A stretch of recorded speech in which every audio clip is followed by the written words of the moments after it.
What if you could see the end of the world in a painting? A painting that has over 300 figures, naked and exposed, facing their final fate in heaven or hell.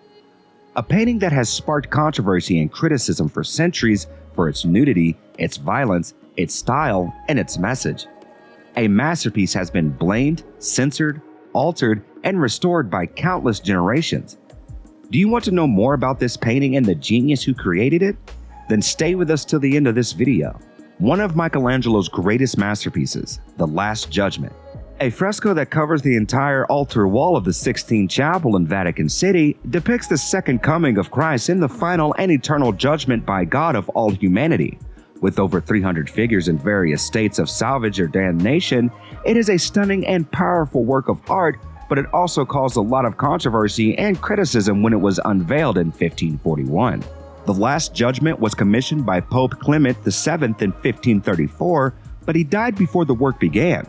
His successor, Pope Paul III, continued the patronage and gave Michelangelo full artistic freedom.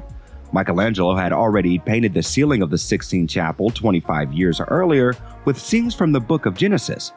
He was now asked to paint the end of times as described in the Book of Revelation. He started working on the fresco in 1536 and finished in 1541 when he was nearly 67 years old. The Last Judgement was influenced by his sculptorial background and his interest in human anatomy. He painted the fresco using the buon fresco technique, which involves applying pigments on wet plaster. This technique requires speed and precision, as any mistake cannot be corrected once the plaster dries. Michelangelo used a monochromatic palette mainly composed of flesh tones and blues to create a sense of contrast in the scene. He also used light and shadow to model the forms and emphasize the drama. Michelangelo masterfully painted the figures with realistic proportions and muscles, but also with exaggerated poses and expressions, so that he could properly convey their emotions and movements. He also incorporated some classical and mythological references such as Apollo, Charon, and Minos, to enrich his interpretation of the biblical theme. His painting style was innovative and influential, as it marked the transition from the High Renaissance to Mannerism, a movement that challenged the classical ideas of beauty and harmony. Now, let's move on to the components of the painting. The fresco is divided into two main zones: the upper part, where Christ is surrounded by saints and angels, and the lower part, where the dead are resurrected and judged.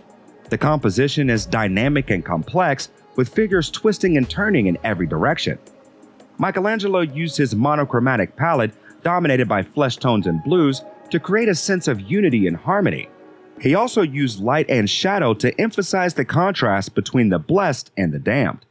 The central figure of Christ is inspired by classical sculptures of Apollo, the Greek god of sun and beauty. He raises his right hand, perhaps in a gesture of wrath, while his left hand points downwards to the inferno. He is not shown as a gentle shepherd, but as a stern judge who decides the fate of humanity.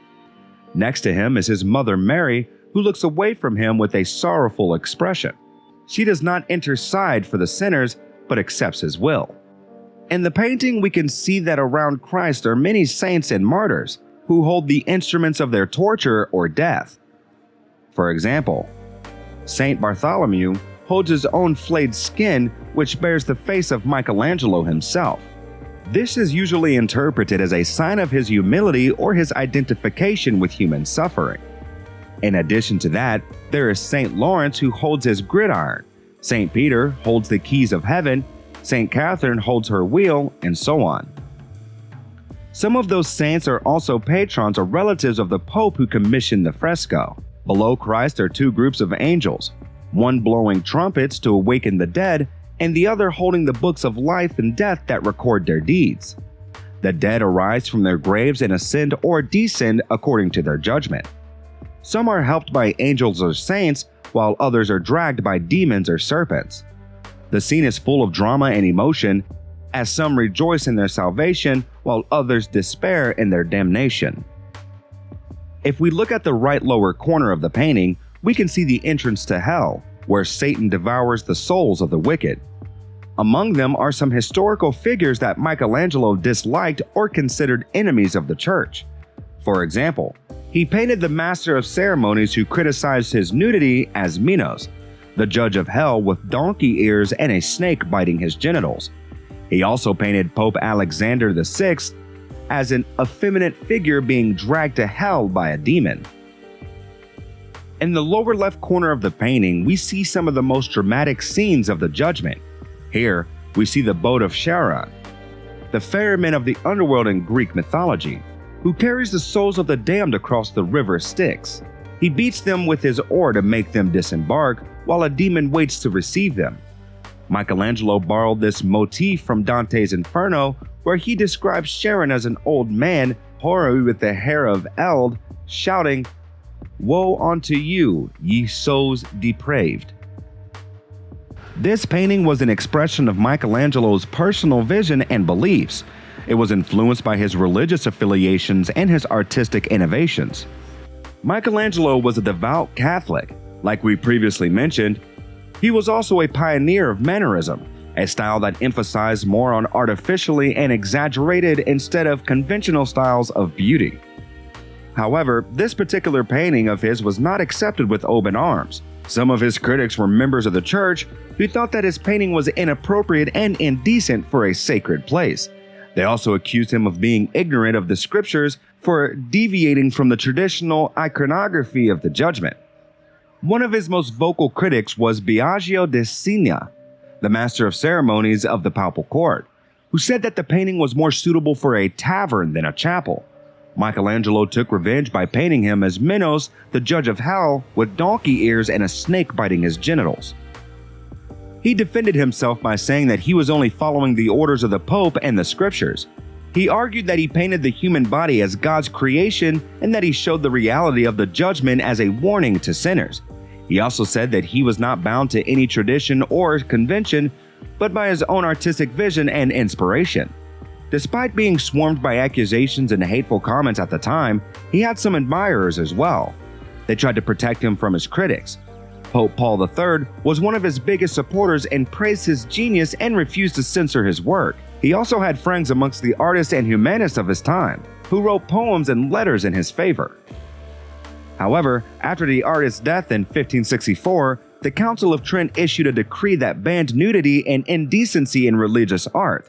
In 1565, Pope Pius IV ordered Daniele del Vetera, one of Michelangelo's pupils, to paint draperies over some of the exposed figures. This earned him the nickname the Breeches Maker.